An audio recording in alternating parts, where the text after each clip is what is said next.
भारत माता की, भारत माता की। गणपति बप्पा, गणपति बप्पा। ಹಿಂದೂ ಮಹಾಗಣಪತಿಯ ಉತ್ಸವ ಸಮಿತಿ ಸಿನ್ನೂರ್ ವೇದಿಕೆ ಮೇಲೆ ಉಪಸ್ಥಿತರಿರುವಂತಹ ಈ ಕಾರ್ಯಕ್ರಮದ ದಿವ್ಯ ಸಾನ್ನಿಧ್ಯವನ್ನು ವಹಿಸಿರುವಂತಹ ಶ್ರೀ ಡಾಕ್ಟರ್ ಸಿದ್ದರಾಮೇಶ್ವರ ಶರಣರು, ಶ್ರೀ ಸಿದ್ದರಾಮೇಶ್ವರ ವೆಂಕಟಗಿರಿ ಕ್ಯಾಂಪ್ ಅವರ ಪಾದಕ್ಕೆ ಮಣೆಮಣೆದು ಅದೇ ರೀತಿಯಾಗಿ ಈ ಕಾರ್ಯಕ್ರಮದ ಗೌರವಾಧ್ಯಕ್ಷರಾದ ಹಿಂದೂ ಮಹಾಗಣಪತಿಯ ಉತ್ಸವ ಸಮಿತಿ ಸಿನ್ನೂರ್ ಶ್ರೀ ಬಸವರಾಜ್ ನಾಡಗೌಡರವರೇ, ಅದೇ ರೀತಿಯಾಗಿ ಹಿಂದೂ ಮಹಾಗಣಪತಿ ಉತ್ಸವ ಸಮಿತಿ ಸಿನ್ನೂರ್ ಇದರ ಅಧ್ಯಕ್ಷರಾಗಿರುವಂತಹ ಸುರೇಶ್ ನೆಟ್ನೆ ಅವರೇ ಹಾಗೂ ಮಾಜಿ ಸಂಸದರಾದಂತಹ ಶ್ರೀ ಕೆ ವಿರೂಪಾಕ್ಷಪ್ಪ ಅವರೇ ಹಾಗೂ ಇವತ್ತಿನ ಈ ಕಾರ್ಯಕ್ರಮದ ಮುಖ್ಯ ವಕ್ತಾರರಾಗಿ ಯುವಕರ ಕಣ್ಮಣಿ ನಮ್ಮ ಕರ್ನಾಟಕದ ಹಿಂದುತ್ವದ ಫೈರ್ ಬ್ಯಾಂಡ್ ಅಂತ ಹೆಸರಾಗಿರುವಂತಹ ಸಿಟಿ ರವಿ ಅವರೇ, ವಿಧಾನ ಪರಿಷತ್ತಿನ ಸದಸ್ಯರೇ ಹಾಗೂ ವೇದಿಕೆಯ ಮುಂಭಾಗದಲ್ಲಿ ನೆರೆದಿರುವಂತಹ ಮಾತೆಯರೇ, ತಾಯಂದಿರೇ, ಸೋದರರೇ ಹಾಗೂ ಪತ್ರಕರ್ತ ಮಿತ್ರರೇ, ಸಮಸ್ತ ಹಿಂದೂ ಬಾಂಧವರೇ, ಸಿನ್ನೂರಿನ ಬಂಧುಗಳಿಗೆ ನಾನು ಅಭಿನಂದನೆಗಳನ್ನು ಸಲ್ಲಿಸುತ್ತೇನೆ. ಈ ಕಾರ್ಯಕ್ರಮ ಮುಖಾಂತರ ಹಿಂದೂ ಮಹಾಗಣಪತಿ ಇದು ಕಳೆದ 3 ವರ್ಷಗಳಿಂದ ಈ ಗಣಪತಿ ಆರಂಭವಾಯಿತು. ಒಂದು ಸ್ವಲ್ಪ ಇದರ ಹಿನ್ನೆಲೆ ಹೋದಾಗ ಸಿಂಧನೂರಿನಲ್ಲಿ 2014ರಲ್ಲಿ ಹಳೆ ಬಜಾರದ ಗಣಪತಿ ಹೋಗುವಾಗ ಅಲ್ಲೇ ಗಲಾಟೆಯನ್ನು ಮಾಡಿದ್ರು. ಆದರೆ ಕರ್ನಾಟಕದಲ್ಲಿ ಸಿಂಧನೂರು ಪಾಕಿಸ್ತಾನದಲ್ಲಿ ಇರಲಿಲ್ಲ. ಆದರೆ ಕರ್ನಾಟಕದಲ್ಲಿರುವಂತಹ ಸಿಂಧನೂರು, ಕರ್ನಾಟಕದ ಸಿಂಧನೂರಿನಲ್ಲಿರುವಂತಹ ಓಣಿಗೆ ಹೋಗುವಾಗ ಆಗಿನ ಪೊಲೀಸರುಗಳು ವಿರೋಧ ವ್ಯಕ್ತಪಡಿಸಿದರು. ಅಂತ ಸಂದರ್ಭದಲ್ಲಿ ಕೆಲವೊಂದು ಸಂಘಟಕರಾದ ನಮ್ಮ ವಿಶ್ವ ಹಿಂದೂ ಪರಿಷತ್ತಿನ ಬಜರಂಗಿಗಳು ಸಂಕಲ್ಪ ಮಾಡಿದ್ರು. ಆ ಹಳೆ ಬಾಜಾರಲ್ಲಿ ಯಾತಕರವಾಗಿ ಹೋಗಬಾರದು ಅನ್ನುವ ಸಂಕಲ್ಪದಿಂದ ನಿರ್ಮಾಣ ಮಾಡಿದ್ರು. ಅವತ್ತು ಹೋರಾಟಗೊಂಡು 2019ರಿಂದ ಇಲ್ಲಿವರೆಗೂ ನಾವು ಕೊಂಡಾಗ ಅವತ್ತಿನ ಹೋರಾಟವನ್ನು ತೆಗೆದುಕೊಂಡ ಬಜರಂಗಿಯ ನಮ್ಮ ವಿಶ್ವ ಹಿಂದೂ ಪರಿಷತ್ತಿನ ಸಣ್ಣ ಕಾರ್ಯಕರ್ತರು ಇವತ್ತಿನ ಹೋರಾಟವೇ ಇವತ್ತಿನ ಉತ್ಸವಕ್ಕೆ ನಾಂದಿಯಾಗಿದೆ. ನಮ್ಮ ಬಜರಂಗದಳದ ಕಾರ್ಯಕರ್ತರು ಆಗಿನ ಸವಾಲುಗಳು ನಿಮ್ಮ ಮೇಲೆ ಮನೆಯ ಮೇಲೆ ಸಾಕಷ್ಟು ಕೇಸ್ಗಳಾಗಿವೆ. ಯಾಕಾಗಿ ನಿಮ್ಮ ಈ ಹೋರಾಟ ಅಂತ ಹೇಳಿದ್ರು. ಆದರೆ ನಮ್ಮ ಬಜರಂಗಿಯ ಕಾರ್ಯಕರ್ತರು ಈ ಯಾವುದೇ ಹೆದರದೆ ಅಂದು ಸಂಕಲ್ಪವನ್ನು ಮಾಡಿ ಇವತ್ತು ಸಾವಿರಾರು ಒಂದು ಹಿಂದೂ ಸಮಾಜವನ್ನು ಉಳಿಸುವಂತಹ ಕಾರ್ಯಕ್ರಮ ಮಾಡಿದನ್ನು ಸಾಕ್ಷಿಯಾಗಿ ನಾನು ಕೂಡ ಇದರಲ್ಲಿರುವಂತಹ ಒಂದು ಉದಾಹರಣೆಯಾಗಿದೆ. ಈ ರೀತಿ ಆರಂಭವಾದ ಈ ಗಣೇಶ ಉತ್ಸವ ಹಿಂದೂ ಮಹಾಗಣಪತಿ ಅತ್ಯಂತ ಒಂದು ಗಣೇಶನಲ್ಲಿ ನಾವು ನೋಡ್ತಾ ಹೋದರೆ ಒಂದು ನನಗೆ ಉದಾಹರಣೆ ಬರ್ತದೆ. ಮೊನ್ನೆ ಒಂದು ಆರ್ಟಿಕಲ್ ಬಂದಿದೆ ಕರ್ನಾಟಕದಲ್ಲಿ. ಏನಪ್ಪಾ ಅಂದ್ರೆ ಬೆಳಗಾವಿ ಜಿಲ್ಲೆಯ ಖಾನಾಪುರ ತಾಲೂಕಿನ ನಂದಗಡಂದ್ರೆ ಸಂಗೊಳ್ಳಿ ರಾಯಣ್ಣ ಒಂದು ವೀರ ಮರಣ ಹೊಂದಿರುವಂತಹ ಒಂದು ಭೂಮಿ. ಅದು ಸ್ವಾತಂತ್ರ್ಯ ಹೋರಾಟಗಾರರು ನೆರೆದಿರುವಂತಹ ಮತ್ತು ಹೋರಾಟಗಾರರಿಗೆ ಒಂದು ಸ್ಫೂರ್ತಿದಾಯಕ ಇರುವಂತಹ ಆ ಖಾನಾಪುರದ ನಂದಗಡಂಬ ಒಂದು ಭೂಮಿ, ಒಂದು ಸಣ್ಣ ಹಳ್ಳಿ. ಅಲ್ಲಿ ಸುಮಾರು 15,000 ಜನಸಂಖ್ಯೆ ಇರುವಂತಹ ಒಂದು ಪಟ್ಟಣ. ಅಲ್ಲಿ 1944ರಿಂದ ಇಲ್ಲಿವರೆಗೂ ಕೂಡ ಕಳೆದ ಸುಮಾರು 80 ವರ್ಷಗಳಿಂದ ಒಂದೇ ಒಂದು ಗಣೇಶನ ಆರಾಧನೆ ಮಾಡ್ತಾರೆ. ಆದರೆ ನಾವು ಇವತ್ತು ಒಂದು ಹಳ್ಳಿ ಇರಬಹುದು, ಒಂದು 2,000 ಹಳ್ಳಿ ಇರಬಹುದು, ಜಾತಿಗೊಂದು, ಮಂಡಳಿಗೊಂದು, ಸಮಾಜಕ್ಕೊಂದು ಗಣಪತಿಗಳನ್ನು ನಾವು ಕೂಡಿಸ್ತಾ ಬರ್ತಾ ಇದ್ದೇವೆ. ಆದರೆ ಅದು ನಮ್ಮ ಇಡೀ ರಾಷ್ಟ್ರಕ್ಕಾಗಿರ್ಬೋದು, ರಾಜ್ಯಕ್ಕಾಗಿರ್ಬೋದು ಮಾದರಿ ಅನ್ಕೋಬೇಕು ನಾವು.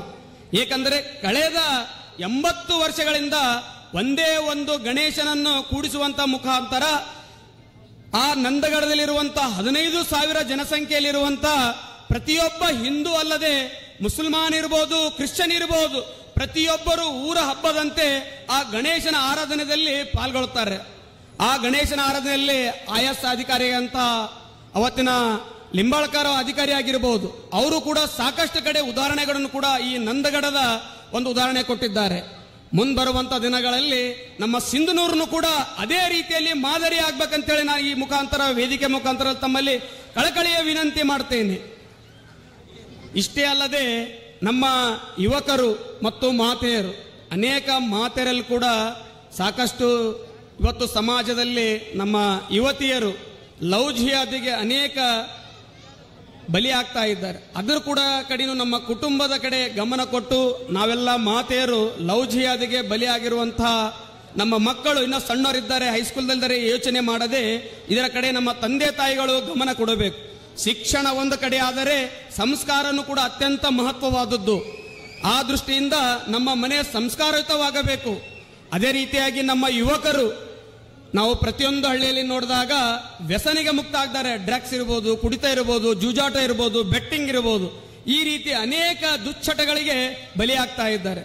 ಆ ದೃಷ್ಟಿಯಿಂದ ನಾವು ಗಣೇಶನಲ್ಲಿ ಸಂಕಲ್ಪ ಮಾಡಬೇಕು. ಬರುವಂತ ದಿನಗಳಲ್ಲಿ ನಾವು ಇವೆಲ್ಲವನ್ನು ಯುವಕರು ಬದೆಗೊಟ್ಟು ನಾವೆಲ್ಲ ಹಿಂದೂ, ನಾವೆಲ್ಲ ಒಂದು ಎನ್ನುವ ದೃಷ್ಟಿಯೊಂದಿಗೆ ಸಂಘಟನೆಯ ಕೆಲಸ ಮಾಡ್ತೀವಿ ಅಂತೇಳಿ ನಾವು ದೃಢ ಸಂಕಲ್ಪ ಮಾಡಬೇಕಾಗಿದೆ.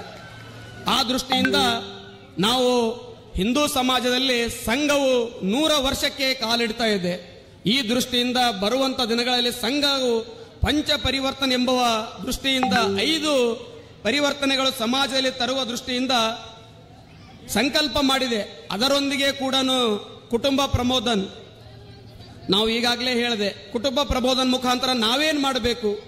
ಕುಟುಂಬ ಪ್ರಬೋಧನ ಮುಖಾಂತರ ನಾವೆಲ್ಲ ಸಮಾಜದಲ್ಲಿ ಒಗ್ಗಟ್ಟಾಗಿ 1 ತಲೆಮಾರು, 2 ತಲೆಮಾರು, 3 ತಲೆಮಾರುಗಳು ಒಳಗೊಂಡಂತೆ ನಾವು ಕೂಡ ಗಂಡ ಹೆಂಡತಿ ಲಗ್ನ ತಕ್ಕ ಬೇರೆ ಆಗುವುದಂತಲ್ಲ, ನಾವೆಲ್ಲರೂ ಒಟ್ಟಿಗೆ ಬಾಳುವಂತ ಸಮಾಜ ಮತ್ತು ಶಕ್ತಿ ಕೊಡುವಂತ ನಮ್ಮ ಕುಟುಂಬ. ಇಡೀ ನಮ್ಮ ವಿಶ್ವಕ್ಕೆ ಮಾದರಿಯಾಗಿರುವುದು ನಮ್ಮ ಹಿಂದೂ ಕುಟುಂಬ, ಭಾರತದ ಪರಂಪರೆ. ಆ ದೃಷ್ಟಿಯಿಂದ ನಾವೆಲ್ಲರೂ ಕುಟುಂಬ ಸೇರಿದಾಗ ಮಾಡಬೇಕಾದ ವೈಯಕ್ತಿಕ ಮತ್ತು ಕುಟುಂಬದಿಂದ ಮಾಡಬೇಕಂತ ಕೆಲವೊಂದು ವಿಷಯಗಳನ್ನು ನಾನು ಪ್ರಸ್ತಾಪನೆ ಮಾಡ್ತೇನೆ. ಕುಟುಂಬದವರು ಎಲ್ಲರೂ ಒಟ್ಟಿಗೆ ಸೇರಿ ಸಾಪ್ತಾಹಿಕ ಭಜನೆಯನ್ನು ಮಾಡಬೇಕು. ಅದೇ ರೀತಿಯಾಗಿ ಮನೆಗೆ ಹೋದಂತ ಎಲ್ಲರೂ ಕೂಡ ಮೊಬೈಲ್ಗಳನ್ನು ಹಿಡ್ಕೊಂಡು ಬಿಡ್ತೀವಿ. ಮನೆಗೆ ಹೋದ್ರ ತಂದೆ ಒತ್ತಟ, ತಾಯಿ ಒತ್ತಟ, ಮಗಳು ಒತ್ತಟ, ಸೊಸೆ ಒತ್ತಟ. ಮನೆಗೆ ಹೋದಂತರ ತಕ್ಷಣ ಎಲ್ಲ ಮೊಬೈಲ್ಗಳನ್ನು ಒತ್ತಡಿಟ್ಟು ಎಲ್ಲರೂ ಪರಸ್ಪರ ಮಾತು, ಪರಸ್ಪರ ಒಟ್ಟಿಗೆ ಊಟ ಮಾಡುವಂತ ಕಲ್ಪನೆಯನ್ನು ನಾವು ಬೆಳೆಸಿಕೊಳ್ಬೇಕಾಗಿದೆ. ಮತ್ತು ಸಮಾಜದಲ್ಲಿ ಕೂಡ ಸಂಸ್ಕಾರಯುಕ್ತವಾದ ವಾತಾವರಣ ಮಾಡಬೇಕಾಗಿದೆ. ಆದರೆ ಕುಟುಂಬರು ಎಲ್ಲರೂ ಸೇರಿ ಮಾಡಬೇಕಾಗಿದ್ದು, ಎಲ್ಲರೂ ಒಂದು ದಿನ ಆದರೂ ಒಟ್ಟಿಗೆ ಕುಳಿತುಕೊಂಡು ಊಟ ಮಾಡಬೇಕು. ಎಲ್ಲರೂ ಕೂಡ ಒಟ್ಟಿಗೆ ಸೇರಿ ಊಟ ಮಾಡಿದಾಗ ಕುಟುಂಬ ಗಟ್ಟಿ ಆಗ್ತದೆ. ಸಮಾಜದಲ್ಲಿ ಅನಿಷ್ಟಗಳ ಬಗ್ಗೆ ಮನೆಯಲ್ಲಿ ಕೂಡ ಚರ್ಚೆ ಮಾಡಬೇಕು. ಖಾಲಿ ನಾವು ವೇದಿಕೆ ಮೇಲೆ ಮಾಡ್ತೀವಂದ್ರಲ್ಲ, ನಮ್ಮ ಮನೆ ಕುಟುಂಬದ ಜೊತೆಗೂ ಕೂಡ ನಾವು ಚರ್ಚೆ ಮಾಡಬೇಕಾಗಿದೆ. ಅದೇ ರೀತಿಯಾಗಿ ಸಾಮಾಜಿಕ ಮತ್ತು ರಾಷ್ಟ್ರೀಯ ವಿಚಾರಗಳ ಬಗ್ಗೆನೂ ಕೂಡ ನಾವು ಚರ್ಚೆ ಮಾಡಬೇಕಾಗಿದೆ. ಹಿಂದೂ ಮೌಲ್ಯಗಳ ಬಲವರ್ಧನೆಗೂ ಕೂಡ ಕುಟುಂಬದಲ್ಲಿ ಚರ್ಚೆ ಮಾಡಬೇಕು. ನಾವು ಹೇಳ್ತೀವಿ ಎಷ್ಟೋ ನಾವು ಭಾಷಣ ಮಾಡ್ತೀವಿ, ಅದು ನಮ್ಮನೆಗೆ ಗೊತ್ತಿರೋದಿಲ್ಲ ಏನಂತೇಳಿ. ಆ ದೃಷ್ಟಿಯಿಂದ ನಮ್ಮ ಮನೆಯಿಂದ ಆರಂಭ ಬೇಕು, ಅವಾಗ ಮಾತ್ರ ಸಮಾಜದಲ್ಲಿ ಬದಲಾವಣೆ ಆಗಲಿಕ್ಕೆ ಸಾಧ್ಯ ಇದೆ. ಈ ರೀತಿ ನಮ್ಮ ಕುಟುಂಬದಲ್ಲಿ ಸಾಕಷ್ಟು ಜನರು ಹೇಳ್ತಾರೆ, ಮದುವೆ ಆದ ತಕ್ಷಣ ನಾನು ನೀನು ನಿನಗೊಂದು ಅಂತ ಹೇಳ್ತಾರೆ. ಆದ್ರೆ ಆ ರೀತಿ ಆಗೋದಿಲ್ಲ. ಹಿಂದೂ ಕುಟುಂಬದಲ್ಲಿ ಮಿನಿಮಮ್ 3 ಆಗ್ಬೇಕಂತೇಳಿ ನಮ್ಮ ಸರಸಂಘ ಚಾಲಕರು ಹೇಳಿದ್ದಾರೆ. ಆ ದೃಷ್ಟಿಯಿಂದ ನಾವು ಪ್ರತಿಯೊಬ್ಬರು ಮದುವೆ ಆದ್ಮೇಲೆ ಎಲ್ಲರಿಗೂ ಆಶೀರ್ವಾದ ಮಾಡಬೇಕಾದಂತ ಹಿರಿಯ ಜೀವಿಗಳು ಹೇಳಬೇಕಾಗಿದ್ದು, ಪ್ರತಿಯೊಂದು ಹಿಂದೂ ಕುಟುಂಬದಲ್ಲಿ 3 ಜನರ ಜನ್ಮ ನೀಡಬೇಕಾದ ತಾಯಿ ಕರ್ತವ್ಯ ಅನ್ನುವ ದೃಷ್ಟಿಯಿಂದ ನಾವೆಲ್ಲರೂ ಕೂಡ ವಾಗ್ದಾನ ಮಾಡಬೇಕಾಗಿದೆ. ಅದೇ ರೀತಿಯಾಗಿ ಸಾಮಾಜಿಕ ಸಾಮರಸ್ಯ. ಸಮಾಜದಲ್ಲಿ ನಮ್ಮ ಮೊದಲು ಜಾತಿ ವ್ಯವಸ್ಥೆ ಇರಲಿಲ್ಲ, ಆದರೆ ಕಾಲಾನುಕ್ರಮೇಣಕ್ಕಂತರ ಜಾತಿ ವ್ಯವಸ್ಥೆ ಮುಖಾಂತರ ನಮ್ಮ ಹಿಂದೂ ಸಮಾಜವನ್ನು ಒಡೆಯುವಂತ ಷಡ್ಯಂತ್ರ ನಡೀತಿದೆ. ಆದ್ರೆ ನಾವು ವೈಯಕ್ತಿಕವಾಗಿ ಏನ್ ಮಾಡಬೇಕು?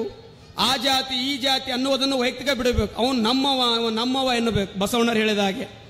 ಈ ರೀತಿ ಮಾಡಿದಾಗ ಎಲ್ಲಾ ಜಾತಿ ಸಮಾಜ ಹಿಂದೂ ಎನ್ನುವವಾಗಿ ಬರಬೇಕು. ಅಂದಾಗ ಮಾತ್ರ ನಾವೆಲ್ಲರೂ ಕೂಡ ಸಾಮಾಜಿಕ ಸಾಮರಸ್ಯಕ್ಕೆ ಮೂಡ್ಲಕ್ಕೆ ಸಾಧ್ಯ ಆಗ್ತದೆ. ಅದು ಎಲ್ಲಿಂದ ಆಗಬೇಕು? ನಮ್ಮ ಮನೆಯಿಂದ ಆಗ್ಬೇಕು. ನಾವು ಖಾಲಿ ಹೇಳೋದಲ್ಲ, ಒಬ್ಬ ಅನುಸೂಚಿತ ಜಾತಿಯ ವ್ಯಕ್ತಿಯನ್ನು ನಮ್ಮ ಮನೆ ಕರ್ಕೊಂಡು ಊಟ ಮಾಡಿಸ್ತೀವ, ನಮ್ಮ ಜೊತೆ ಕರಿತೀವ, ನಮ್ಮ ಪೂಜಾ ಕಾರ್ಯಕ್ರಮ ಮನೆಗೆ ಭಾಗಿ ಮಾಡ್ತೀವ, ಅವಾಗ ಮಾತ್ರ ಸಾಮಾಜಿಕ ಸಾಮರಸ್ಯ ಅಲ್ಲಕ್ಕೆ ನಿಜವಾದ ಅರ್ಥ ಬರ್ತದೆ. ಖಾಲಿ ವೇದಿಕೆ ಮುಖಾಂತರ ಹೇಳೋದ್ರಿಂದ ಬರೋದಿಲ್ಲ. ಸಾಮಾಜಿಕ ಸಾಮರಸ್ಯ ಅವಾಗ ಮಾತ್ರ ಬರ್ತದೆ.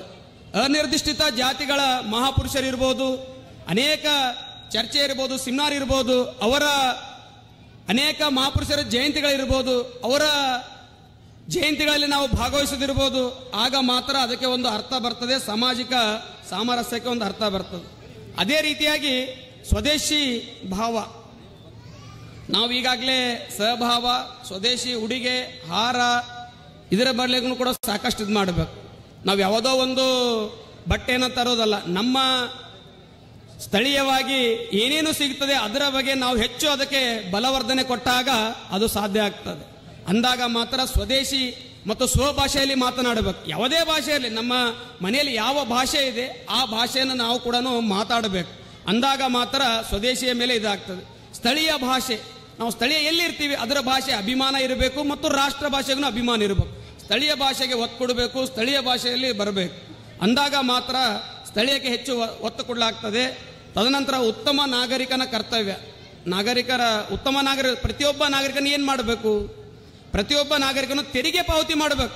ನಾವು ಯಾವುದೇ 2 ನಂಬರ್ದಿಂದ ಮಾಡಬಾರ್ದು. ಪ್ರತಿಯೊಬ್ಬ ನಾಗರಿಕನ ಕರ್ತವ್ಯ ತೆರಿಗೆಯನ್ನು ಪಾವತಿ ಮಾಡಬೇಕು ಪ್ರತಿಯೊಬ್ಬರು. ಅದೇ ರೀತಿಯಾಗಿ ಸಂಚಾರ ನಿಯಮಗಳನ್ನು ನಾವೇ ಟ್ರಿಬಲ್ ಸೀಟ್ ಹೊಡ್ಕೊಂತ ಹೋಗ್ತೀವಿ. ಯಾರೋ ಹೇಳಬೇಕು ಪೊಲೀಸರು ಹಿಡಿತಾರಂತಲ್ಲ, ಅದು ನಮ್ಮಲ್ಲಿ ಬರಬೇಕು. ಭಾವನೆ ನಮ್ಮಲ್ಲಿ ಬಂದಾಗ ನಿಯಮ ಪಾಲನೆ ಮಾಡೋದು ನಮ್ಮಲ್ಲೂ ಬರಬೇಕು. ಯಾರು ಪೊಲೀಸರು ಹಿಡಿತಾರೆ, ಹೆಲ್ಮೆಟ್ ಹಾಕೋತಾರೆ, ಎಲ್ಲವನ್ನೂ ನಮ್ಮ ಸಲುವಾಗಿ ಇರೋದು. ಇದ್ರ ಕಡೆನೂ ನಾವು ಹೆಚ್ಚು ಜಾಗೃತ ವಹಿಸಬೇಕು. ಅದೇ ಮತದಾನ ಹಕ್ಕು, ಯಾರೋ ಹೇಳ್ತಾರೆ, ಯಾರೋ ರೊಕ್ಕ ಕೊಡ್ತಾರೆ, ಯಾವುದೋ ಪಕ್ಷ ಹೇಳ್ತಾರಂತಲ್ಲ.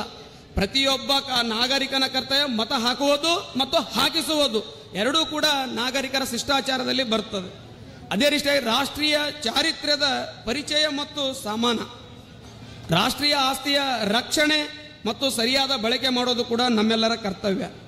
ಈ ರೀತಿ ನಾವೆಲ್ಲರೂ ಕೂಡ ಮಾಡಿದಾಗ ಇದಕ್ಕೆ ಒಂದು ಅರ್ಥ ಬರ್ತದೆ.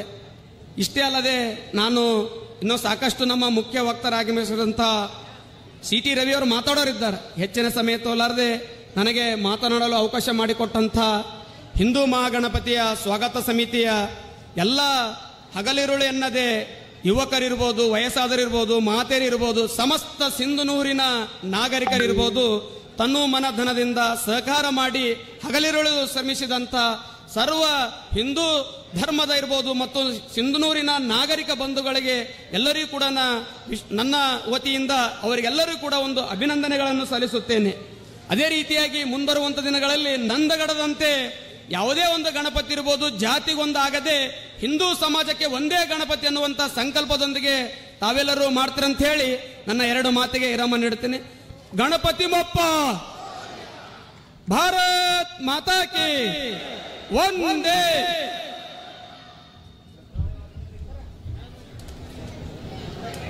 ನಾಗರಿಕ ಜವಾಬ್ದಾರಿಗಳ ಬಗ್ಗೆ ಸೂಚ್ಯವಾಗಿ ವಿಷಯಗಳನ್ನು ತಿಳಿಸಿದಂಥ ಶ್ರೀ ಶಿವಕುಮಾರ್ ಬೋಳಶೆಟ್ಟಿ ಸೇಡಂ ಕಾರ್ಯದರ್ಶಿಗಳು, ಕರ್ನಾಟಕ ಉತ್ತರ ಪ್ರಾಂತ ವಿಶ್ವ ಹಿಂದೂ ಪರಿಷತ್ ಇವರಿಗೆ ಹೃತ್ಪೂರ್ವಕ ಧನ್ಯವಾದಗಳು.